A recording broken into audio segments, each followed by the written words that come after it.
You probably feel dumb for getting tricked, don't you? You think you were an easy target. But from the inside out, I am telling you as a diagnosed narcissist, I don't want a broken person. I don't want a weak person. I don't want a broken toy, so to speak. I wanted a trophy. If I chose you as a narcissist, it's because you had a level of light, a level of empathy and strength that I knew I couldn't create on my own. I channeled your resilience. I saw someone who could give me 100%, 110%, even when I gave zero. Ugh. I saw someone who would give me more than I could give them. That's what happened. That's what goes on in the mind of a narcissist. This is why they chose you. This is why you got picked. And that's what we're talking about today, y'all. I know the intro was fire. I know I'll be coming in hot and ready like a Little Caesars pizza donut. I know I'll be coming in scalding hot and ready, right? But that's how it is, though, y'all. If you're new here, Lee Hammock, diagnosed narcissist. And we're talking today about why the narcissist picked you, why I chose you, the high value target, y'all. And, we don't waste any time. We hop right into it. No fluff. No, this is a no fluff Lee Hammock mental illness, the narcissist code podcast, right? Well, as a narcissist, we don't want an easy target. Manipulating someone who is already broken doesn't give me or any other narcissist a rush. It doesn't give anybody a thrill. Manipulating somebody who's already just vulnerable, who's been beaten down badly, emotionally, physically, whatever, that doesn't, that's, you see what sometimes lions don't hunt injured prey. They'll run right by the gazelle with a hurt leg, right? They'll chase the gazelle that's running full speed away, but they won't eat the one that's already laying there. Like, my leg is broken, and lion be like, all right, I'm gonna get you when you heal up. You see what I'm saying? That's not fun. There's not a rush. And a lot of narcissists chase you. They pick you because you give them a thrill. You give them a rush. You're a high value target. But if I can get so as a narcissist, if I can get a super mom, a successful business owner, or the person everybody else admires to choose me, to pick me, to come with me, to bow down to me, that's high octane fuel for the narcissist ego. That's great. Y'all hear the grade A supply, don't you? That's grade A narcissistic supply. That's the validation that so many narcissists are seeking right there. That's it right there, live and in person, live and in the flesh. I want to be picked. I want you to pick me just like that because everybody else wants you, right? I chose you. That narcissistic person chose you because your status and your strength or your strength became a trophy of theirs. It became a first place medal, right? It became a medal. Look, I got my first place trophy, I got my first place medal and whatnot. That's why they picked you, y'all. Like I said, you don't have to be rich and famous for a narcissist to pick you. You can just be a good person, an amazing person, a high quality, highly empathetic person. You don't have to be a star, right? Do some narcissists pick stars? Yeah, hell yeah, they do. But they also pick normal, everyday human beings that are full of empathy, have a high capacity of empathy, are fun, are outgoing people, are bubbly people, have a bubbly personality, light shining through them. They can feel it. Like, and some narcissists just see you as a challenge. They want to see if they could get you. Right? You are a high quality, high value target. Some narcissistic people just want to see if they can get you, if you would pick or choose them, right? That's how they go about it right there. That's literally the mentality. I want to own what you built. I want to be able to take credit for what you have.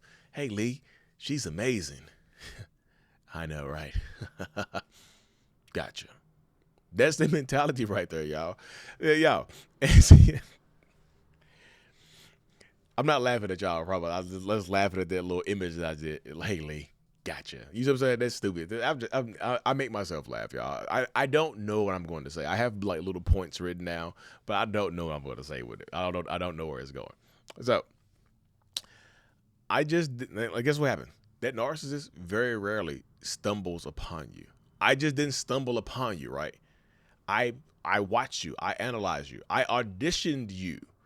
in the beginning, I might have shared a sob story, like, or showed you a wound or trauma dumped on you, showed you told you about some childhood trauma, to see if you would try to fix me, to see if to activate that empathy center in you, right? That's what a lot of narcissists will do. They'll try to activate that empathy center within you to get what they want from you. You see, to test you out. I'll tell you a sad, sad sob story from my childhood to see if you cry, to see if you try to console me, to see if you try to, you might match me. You might share one back to me, right? And sometimes, y'all, you might not believe this or not, but sometimes those sob stories that narcissistic person is sharing with you, they be lies.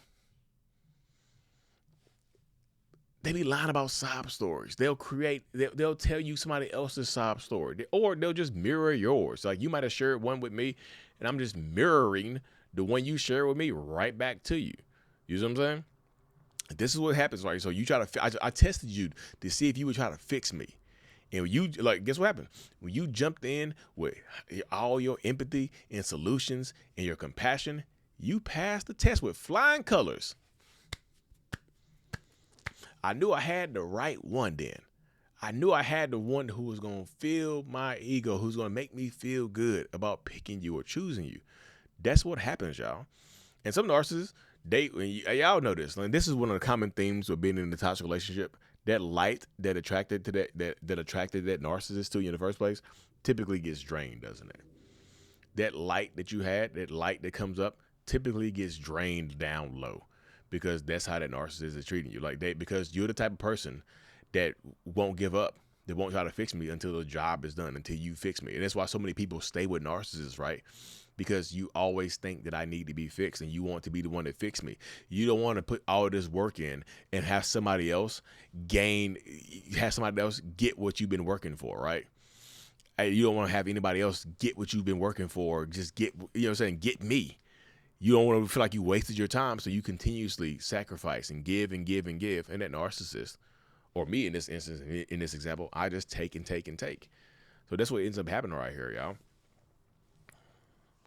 Most people think that they were targeted because they're weak, right? And remember I said in the beginning, narcissists don't choose weak people. They don't choose weak people. They don't choose the broken, like I said, the one with the hurt leg, unless they themselves have a hurt leg, right? Like, they're not choosing weak people. A narcissist typically needs a strong partner, somebody that's resilient, somebody that can bounce back and keep giving and giving and giving. A weak person would break in a month or a couple of weeks or whatever, right? And they have to find somebody new, right? They need that narcissistic person, that narcissist, needed someone who could survive the cycle of love bombing and devaluation. Now, I know people are going to ask, when I say that, I know people are going to ask me, like, so Lee, are they aware of the love bombing and devaluation? I don't think they're hyper aware of those phases per se, right? But if a narcissist has a lot of relationship experience, yeah, they tend to know what they're doing. They tend to know that the end is coming, right? They're not sitting right here just waiting around. They know that the end. They know that something is going on. They know that the end is coming. So they need you to be able to withstand the love bombing and devaluation for months, years without walking away. And sometimes, to be real, y'all, sometimes the survivor doesn't walk away. The narcissist discards you and goes and finds someone else, right? They discard you. They make you go. They make you start a healing journey. Like, I chose you. The narcissist chose you because they knew your loyalty was so deep. You stay even when it started to hurt.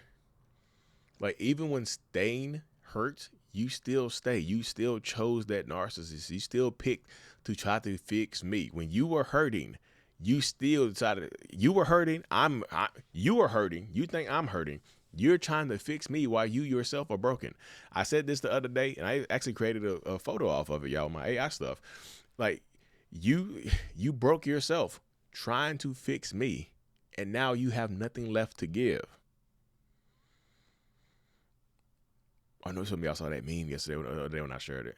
So that's why I was just saying, sometimes it's like so many people stay longer than what they need to stay because they're, like I said, it's manipulation, it's abuse, it's damn near, it's very toxic and tragic, y'all. It really, I said raw, y'all. It really, really is. So this is what ends up happening right here, y'all. So here's the final truth. Always the hot and ready truth. The Little Caesars, hot and ready truth, y'all. I didn't bring the joy to that relationship. I stole yours. The narcissist, they might have came in the relationship with counterfeit joy, right?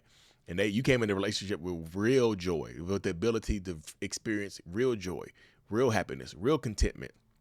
They came in there with counterfeit joy, and they stole yours, right? They not only stole your joy, sometimes they steal your personality. They steal your hobbies. They stole your friends and family members, right? They wore your personality like a costume because they didn't have one of their own. They don't have an authentic personality. They don't have an authentic identity. So they stole yours, right? The reason, as a narcissist, I'm so obsessed, they get so obsessed with ruining you after the discard is because they realized you were the source of everything good in their lives. And I didn't want to just be with you. I wanted to be you. They wanted to be you. You ever deal with a narcissist that you feel like was trying to replace you in your own life? And you're like, what the hell is wrong with you? Like, you started to act like me. You started to, sometimes it doesn't have to be an intimate partnership, right? Or intimate relationship. It could be a friendship. You started to act like me. You started to talk like me. You started to dress like me. You in my friend groups. You work with me. You have the same job. Your username on TikTok look kind of like mine. You trying to replace me, ain't you? So think about it like that, y'all. That's why a lot of narcissists choose you. They don't choose weak people. So now you could feel weak when you're in a relationship with a narcissist because they're draining you. You don't get a break. One of the questions that I ask people when they're doing one-on-ones with me, right? mentalhealness.net for the one-on-ones. One thing I ask people is, what have you done for yourself lately? What have you done for yourself lately? What have you done? What have you given to yourself lately? How many breaks have you taken lately? You know, the young lady I talked to earlier, she said she hadn't taken a break or did anything for herself in a long time. She can't remember the last thing that she did. She couldn't remember what she liked to do. I said, what else do you? I said, if you haven't done anything for yourself in a long time, what do you like to do? She couldn't tell me. She forgot what she liked to do. She had lost her identity while he took it. She's like, well, I used to like doing this, but now he does it. I used to like doing that, but now he does it. So it took the joy from it. You know, I used to like going hiking up the hills and the little mountains we have in town. I don't like to do it anymore because he started doing it. And when we did it together, it was my hobby first. He didn't like doing it. Then he started doing it with me. He started yelling and screaming at me on the trails, making the hikes horrible. So I stopped going. He still goes. I don't like doing it anymore. He took her hobby, took her identity, stole it, started wearing her identity like a skin suit. He picked her because she was better than him. Sometimes they pick you because you are better than them, y'all. And this is not me trying to be like, they picked you because you were this bright, shining light in the universe. You were a shining light, right? You're not the only shining light. There's a lot of lights, right? They picked you because you were shining, though. So keep shining, y'all. Hit the subscribe button if you haven't already. Why they picked you sometimes can be irrelevant. Some people want to know that. But why they picked you, they didn't pick you because you were an injured gazelle. They picked you because you could outrun them. They quit you. You slowed down because they gave you a good script. They pretended to be everything that you wanted them to be. And that's what ends up happening sometimes, y'all. Anyways, y'all, mentalhealness.net for all things Lee Hammock. Hit that subscribe button if you haven't already. And as always, y'all, mental healness is out. Peace.